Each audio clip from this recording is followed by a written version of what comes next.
السلام علیکم، میں ہوں عثمان چودھری. ہمارے ساتھ موجود ہیں صدیق جان. ابھی ان کی جان کے حوالے سے بڑے جو ہے نا خدشات لاحق ہو چکے ہیں. انہوں نے ٹویٹ کیا کہ مجھے سورسز نے بتایا کہ مجھے کوئی لوگ گرفتار کروانا چاہتے ہیں.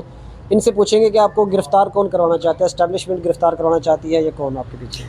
دیکھیں، مسئلہ یہ ہے کہ مجھے ایک بھی نہیں، دو بھی نہیں، تین بھی نہیں، بلکہ اب تو 7-8 لوگوں نے بتایا، اور بتایا اسلام آباد پولیس کے حوالے سے کہ اسلام آباد پولیس میں ڈسکشن ہوئی. اسلام آباد پولیس کی کسی آفیسر نے ایک اور آفیسر کو یہ کہا میرے حوالے سے. تو میرا یہ خیال ہے کہ حکومت جو ہے وہ ظاہر ہے آج کل آپ کو پتہ ہے بوکھلاہٹ کا شکار ہے، اور یہ چاہتے ہیں کہ جس طرح آپ دیکھیں کہ 9 ٹی وی چینلز ایسے ہیں جنہوں نے اب جو عمران خان کی تقریر 1 منٹ بھی نہیں دکھاتے. میرے اوپر ظاہر ہے کچھ چیزوں کا ایسا غصہ ہے. مثال کے طور پر بول دکھا رہا ہے، ٹھیک ہے، بول دکھا رہا ہے. اب بول جو دکھا رہا ہے وہ میری وجہ سے تو نہیں دکھا رہا نا. وہ تو ادارے کی ایک پالیسی ہے کہ ہم نے وہ چیز دکھانی ہے جو عوام کو دکھائی جانی چاہیے، جو عوامی جذبات ہیں، احساسات ہیں، جو عوام کی آواز ہے. اب عمران خان جو ہے، بھئی ہم تو نہیں کہہ رہے نا کہ عمران خان پاپولر ہے. 17 جولائی کو آپ نے دیکھ لیا 20 حلقوں میں، آپ نے بھی کراچی میں دیکھ لیا نا. وہ کمپین کرنے گیا، لوگوں کو پتہ تھا کہ عمران خان کے امیدوار کو ووٹ ڈالیں گے، وہ استعفیٰ دے دے گا، وہ حلف نہیں اٹھائے گا، ہماری نمائندگی نہیں ہوگی. حالانکہ لوگوں کو اگر لالچ کو لوگ دیکھتے ہیں تو کہتے ہیں کہ ہم پیپلز پارٹی کو ووٹ ڈال، پیپلز پارٹی اور ایم کے جو مشترکہ امیدوار ہے اس کو ووٹ ڈال دیتے ہیں. یہاں پہ اس طرح کیسی اسکیمیں ہوں گی، وفاق کا بھی پیسہ ہوگا، سندھ کا بھی پیسہ ہوگا، ایسا تو نہیں ہے.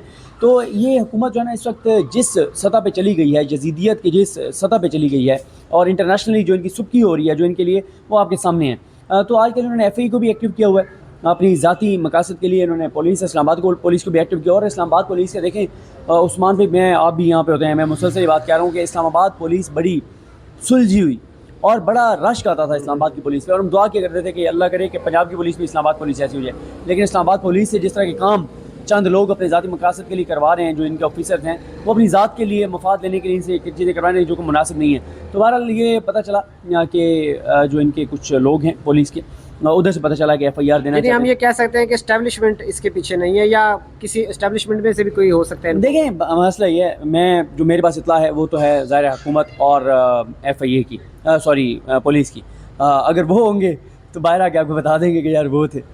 تو ابھی اسٹیبلشمنٹ کی طرف سے ایسا نہیں ہے. اور میں نے آپ کو پتہ ہی ہے کہ آپ خود اس بات یعنی شاید ہیں، بہت بار پوچھا جاتا تھا کہ کوئی تھریٹ ہے یہ وہ. میں نے ہمیشہ کہا کہ تھریٹ نہیں ہے، نہ مجھے واقعی تھریٹ تھا ہی نہیں، کبھی کسی نے دھمکی دی نہیں. تو بندہ کیوں ایسے کہے کہ جی ہے وہ؟ اور بلکہ ہمارے بعض صحافیوں نے تو خود کوشش کی کہ ان کا نام کسی طرح سے آئے ایف آئی آر میں، تاکہ وہ بھی اس لسٹ میں شامل ہوں. کیونکہ عمران خان صاحب نام لیتے ہیں، عمران ریاض خان کا، ششیف صاحب کا، صابر شاکر صاحب کا، سمیع ابراہیم کا، وہ کہتے ہیں ہم بھی اس لسٹ میں شامل ہوں.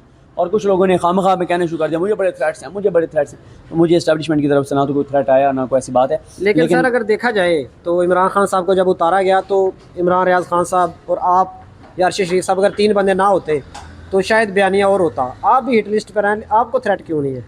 یار یہ تو اب جو آپ ادھر سے پوچھیں کہ مجھے تھریٹ کیوں نہیں ہے، لیکن میں تو یہ بتا سکتا ہوں کہ مجھے تھریٹ ہے ہی نہیں. تو مجھے ادھر سے کوئی تھریٹ نہیں ہے. اور باقی میں نے آپ کو پولیس کا بتا دیا.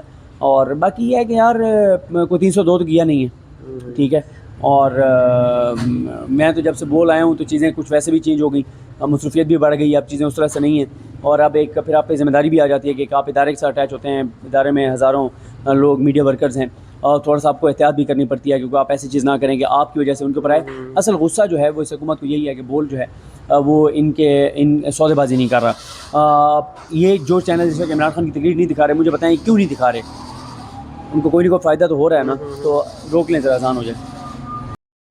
اچھا، میں یہ عرض کر رہا تھا کہ دیکھیں اس حکومت کو ایک بات سوچنی چاہیے کہ یہ جو کچھ کر رہے ہیں یہ سدا یہ حالات نہیں رہنے. یہ جو گھٹن کا ماحول ہے، یہ جبر اور ظلم زیادتی کا جو ماحول ہے، جو انسانی حقوق کی پامالی ہو رہی ہے، یہ ہمیشہ نہیں رہنا. کتنا عرصہ رہے گا؟ 1 ماہ، 2 ماہ، 3 ماہ، 4 ماہ، اس سے زیادہ کتنا عرصہ رکھیں گے؟ لیکن جو کچھ یہ حکومت کر رہی ہے، یہ شریف خاندان کی آنے والی نسلیں بھی اس کا حساب چکائیں گی. جو یہ ظلم کر رہے ہیں، جو لوگوں کے ساتھ یہ لوگ دیکھیں، یہ لوگوں کو پاکستان کے خلاف کر رہے ہیں. یہ پاکستان کے جیسے پولیس کو استعمال کر رہے ہیں ذاتی مقاصد کے لیے، ایف آئی کو استعمال کر رہے ہیں، پاکستان کے اداروں کو استعمال کر رہے ہیں. تو کیا اس سے اداروں کی محبت بڑھ رہی ہے لوگوں کے دلوں میں یا کم ہو رہی ہے؟ لوگوں کی اداروں سے نفرت کم ہو رہی ہے، بڑھ رہی ہے؟ بڑھ رہی ہے ڈیفینیٹلی. لوگوں کو پاکستان اور پاکستان کے اداروں کے خلاف کیا جا رہا ہے. تو میرا خیال ہے کہ یہ چیزیں وقتی طور پہ لوگوں کو محسوس ہوتا ہے ایک گھٹن کا ماحول اور ساری چیزیں، لیکن لانگ ٹرم اس کا نقصان ہوتا ہے. جتنے لوگوں کے ساتھ ظلم زیادتی ہوتی ہے وہ پھر پاکستان کے خلاف ہوتے ہیں، ہونا نہیں چاہیے. کچھ لوگ ہوتے ہیں وہ یہ چیزیں کرتے ہیں، لیکن اس کا یہ مطلب نہیں ہے پاکستان کے خلاف ہو جائیں. تو میرا نہیں خیال کہ لمبا عرصہ یہ چل سکے گا.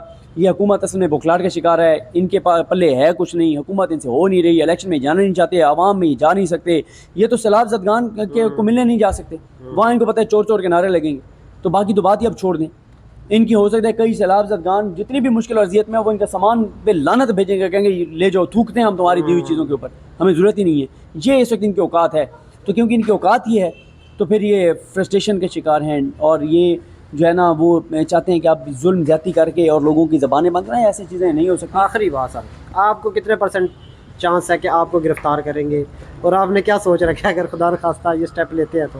یار دیکھیں، جب آپ کوئی چیز کر رہے ہوتے ہیں نا، کنسیکوینسز ہمیشہ ذہن میں رکھنے چاہیے، جب آپ چیز کر رہے ہوتے ہیں تو آپ کو پتہ ہونا چاہیے کہ اس کا نتیجہ کیا نکل سکتا ہے، یا بدترین اس کی آپ کے لیے اثرات کیا ہو سکتے ہیں، یہ تو ایک تو ذہن میں ہوتا ہے، تو میں ہمیشہ ذہن میں رکھا ہے، اور دوسرا یہ ہے کہ جو مجھے جتنے بھی لوگوں نے بتایا ہے وہ بڑے اتھینٹک اور انفارمیشن رکھنے والوں نے بتایا، تو ارادہ تو ان کا کنفرم لگتا ہے۔ اور ہم اپنے بیگ شیگ تیار کر لیں، جس طرح عمران ریاض کے کزن تھے، انہوں نے بیگ شیگ باندھے ہوئے تھے، ٹینٹ ساتھ رکھے ہوئے تھے۔ یار کوئی مسئلہ نہیں ہے، میں آپ کو یہی بتا رہا ہوں نا یار، کتنے دن 302 تھوڑی ہے، 6 ماہ کے لیے تھوڑی ہے، 1 دن 2 دن 4 دن 6 دن، اچھا یہ موبائل ہوگا نہیں، ذرا ریسٹ کریں گے، کتاب ہو سکتا ہے آپ کتاب بھی لکھ لیں، ٹھیک ہے، کتاب تو نہیں، جس طرح شیخ رشید صاحب نے لکھی تھی۔ ہاں وہ تو اس طرح کی صورتحال تو نہیں ہونے والی، لیکن اچھا ہے تو 4 5 6 دن ذرا موبائل سے دور رہیں گے، ذرا ذہنی طور پہ سکون کریں گے، باقی کوئی اتنا مسئلہ نہیں ہوتا۔